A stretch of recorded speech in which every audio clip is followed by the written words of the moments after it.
ज्ञानेश्वरी अध्याय 6 आत्मसंयम योग. श्री गणेशाय नमः.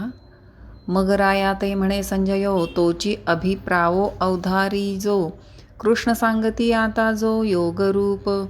मग संजय धृतराष्ट्रास म्हणाला, राजा, आता भगवान योगाबद्दल जो आपला अभिप्राय सांगतील तोच ऐक. सहजे ब्रह्मरसाचे पारणे केले अर्जुना लागी नारायणे, किमतेची अवसरी पाहुणे पातलो आम्ही. संजय ब्रह्मविद्येची व आपल्या भाग्याची थोरवी धृतराष्ट्राजवळ 2.5 ओव्यात वर्णन करीतो. नारायणांनी अर्जुनाला सहज ज्ञानरसाचे पारणे केले, तो तेच वेळी आम्ही पाहुणे म्हणून गेलो होतो. कैसी दैवाची आगळी कनेणी जे, तैसे तान्हे लिया तोय सेविजे, किमतेची चवी करुनी पाहिजे तव अमृत आहे.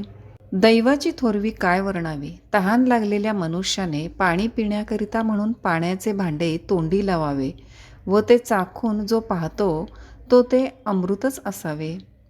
तैसे आम्हा तुम्हा जाहले, जे आडमुठी तत्व फावले, तव धृतराष्ट्रे म्हणितले हे न पुसो तू ते. त्याचप्रमाणे राजा, एखादी आडगिऱ्हाईकी मूल्यवान वस्तू थोडक्यात मिळते, त्याप्रमाणे मला व तुला परमात्मतत्व प्राप्त झाले. परंतु धृतराष्ट्र संजयाला म्हणाला की तुला ब्रह्मरसाबद्दल मी काही विचारितच नाही. तया संजयोयणे बोले, रायाचे हृदय चोजविले, जे अवसरी आहे घेतले कुमारांचिया. ह्या बोलण्यावरून धृतराष्ट्र राजाचे मन पुत्रांची हकीकत ऐकण्याविषयी उत्कंठित झाले आहे असे संजयाने जाणले. हे जाणूनी मनी हासिला, म्हणे म्हातारा मोहे नाशिला, एरवी बोलू तरी भला जाहला अवसरी इये. हे जाणून तो मनात विस्मय पावला आणि म्हणाला, अरे अरे, हा वृद्ध धृतराष्ट्र पुत्रवात्सल्याने अगदी वेडावला आहे. एरवी इथपर्यंतचा कृष्णार्जुनांचा संवाद अतिउत्तम झाला. परी ते तैसे कैसेनी होईल, जात्यंधू कैसे पाहेल, ते विंची एरुसे घेईल म्हणोनी बिहे. परंतु या संवादाची गोडी याला कोठून कळणार. कारण जो जन्मांध आहे त्याला कसे दिसेल. परंतु याला असे स्पष्ट बोलावे तर राग येईल, म्हणून संजय भीतीने स्पष्ट बोलला नाही. परी आपण चित्ती आपुला आणि किया परी संतोषला, जे तो संवादू फावला कृष्णार्जुनांचा. परंतु श्रीकृष्णार्जुनांच्या परस्पर संवादापासून तो आपल्या मनात उत्तम प्रकारे संतोषित झाला. तेणे आनंदाचे निधालेपणे, साभिप्राय अंतःकरणे, आता आदरेसी बोलणे घडेल तया. ह्यास आनंदाच्या तृप्तीने व प्रफुल्लित अंतःकरणाने तो आता मोठ्या अदबीने धृतराष्ट्राला अभिप्राय सांगेल. तो गीते माझी षष्ठींचा, प्रसंगू असे आयणीचा, जैसा क्षीरार्णवी अमृताचा निवाडू जाहला. क्षीरसागराचे मंथन करताना जशी अमृताची प्राप्ती झाली, त्याप्रमाणे गीतेमध्ये 6व्या अध्यायाचा प्रसंग उत्तम असून तो बुद्धीने जाणावयाचा आहे. तैसे गीतार्थाचे सार, जे विवेक सिंधूचे पार, नाना योग विभव भांडार उघडले का. तो अध्याय गीतार्थाचे सार होय व आत्मानात्म विचाररूपी समुद्राचा पैलतीर होय, अथवा जणू काय योगसंपत्तीचा जामदारखानाच उघडला आहे. जे आदी प्रकृतीचे विसवणे, जे शब्द ब्रह्मासी न बोलणे, जेथुनी गीतावल्लीचे ठाणे प्ररोहो पावे. जे आदिमायेचे विश्रांती स्थान व ज्या ठिकाणी वेदांनाही मौन धारण करावे लागते आणि ज्यापासून गीतारूप वेलीला अंकुर फुटला, तो अध्याय 6वा. वरी साहित्याची या बरवा, सांगी जाईल म्हणून परिसावा चित्त देऊनी. तो हा 6वा अध्याय सर्व अलंकारादी साहित्याने परिपूर्ण असा सांगेल. तो लक्ष देऊन ऐका अशी महाराज संतांना विनंती करीतात. माझा मराठाची बोलू कौतुके, परी अमृतातेही पैजा जिंके, ऐसी अक्षरे रसिके मेळवीन. माझे बोल शुद्ध प्राकृत आहेत खरे, परंतु ते प्रतिज्ञेने सहज अमृतालाही जिंकतील अशा गोड अक्षरांनी मी सांगेन. जिये कोवळीकेचे निपाडे, दिसते नादींचे रंग थोडे, वेधे परिमळाचे बिकमोडे जयाचे ने. त्या लोकांच्या मृदूपणाने सप्तस्वरांपासून होणारा आनंदही कमी असा भासेल, किंवा त्यांच्या छंदाने सुवासही कमीपणा पावेल. ऐका रसाळपणाची या लोभा, किम श्रवणीची होती जिभा, बोले इंद्रिया लागे कळंबा एकमेका. पहा की गोडीच्या आशेने कानालाच जिव्हा फुटतील व इंद्रिये आपापसात भांडण करू लागतील. काम भांडण करतील तर सहजे शब्दू जरी विश्वश्रवणाचा परिरसना म्हणे हा रसू आमुचा. घ्राणासी भाव जाय परिमळाचा हा तोची होईल. शब्द विषय सहज पाहिले तर कानाचा आहे, परंतु जीभ हा रस आमचा आहे असे म्हणेल व नाकालाही हा आमचा गंध विषय आहे असा भास होण्याला कारण हा शब्दविषयच होईल.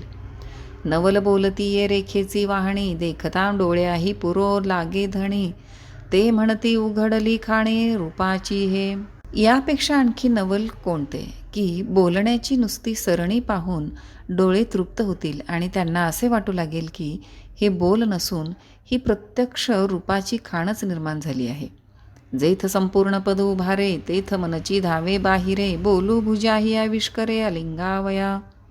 जेव्हा शब्द जुळून संपूर्ण वाक्य बाहेर पडेल तेव्हा इंद्रियांना मागे टाकून मनच बाहेर निघेल आणि आपुले बाहू उभारून त्या वाक्याला आलिंगन देण्याला धावेल. ऐशी इंद्रिये आपुलालिया भावी झोंबती परी तो सरिसेपणेची बुझावी. जैसा एकला जग चेववी सहस्त्र करू. याप्रमाणे सर्व इंद्रिये आपापल्या धर्माप्रमाणे त्या बोलाला झोंबतील, परंतु तो शब्दही सगळ्यांना सारखेपणाने शांत करील.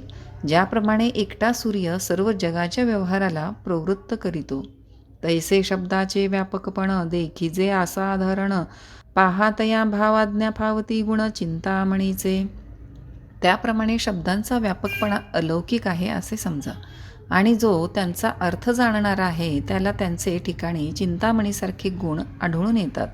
हे असो तू या बोलांची ताटे भली वरी कैवल्य रसे ओगरली. ही प्रतिपत्ती मिया केली निष्कामासी. हे असो त्या बोलांची मोठाली ताटे बनवून त्यात मोक्षरस वाढून निष्कामी लोकांना ही ग्रंथरूपी मेजवानीच केली आहे.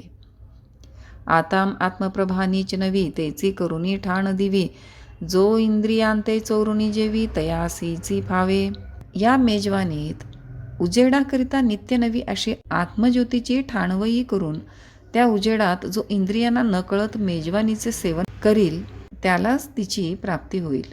येथ श्रवणाचे निपांगे वीण श्रोतया होवावे लागे. हे मनाचे निजांगे भोगीजे गा. या ठिकाणी श्रवणाचे साधन जे कान ते टाकून देऊन श्रोत्यांनी मनानेच उपभोग घ्यावा. आहाच बोलाची वालीफ फेडीजे आणि ब्रह्माची या अंगा घडीजे. मग सुखेसी सुरवाडीजे सुखाची माझी. बोलरूपी साल अगोदर काढून टाकून बोलाचे लक्ष जे ब्रह्म तेथे तद्रूप होऊन मग सुखानेच सुखाची गोडी घ्यावी. ऐसे हळुवारपण जरी येईल तरीच हे उपेगा जाईल. रवी आगवी गोठी होईल मुकिया बहिरयाची. इतक्या सहजतेने सूक्ष्म मन जर होईल तरच त्याचा उपयोग होईल, नाही तर सर्व गोष्टी मुक्याने बोलून बहिऱ्याने ऐकल्याप्रमाणे होतील. परी ते असो आता आघवे न लगे श्रोते यांते कडसावे. जे अधिकारी येथ स्वभावे निष्काम कामू. परंतु ते प्रतिपादन आता असो. श्रोत्यांची चिकित्सा करण्याची ही वेळ नव्हे. सामान्यतः जे निष्काम पुरुष असतील तेच या मेजवानीचे अधिकारी आहेत. जिही आत्मबोधाची आवडी केली स्वर्ग संसाराची कुरोंडी. ते वाचुनी येथींची गोडी नेणती आणिक.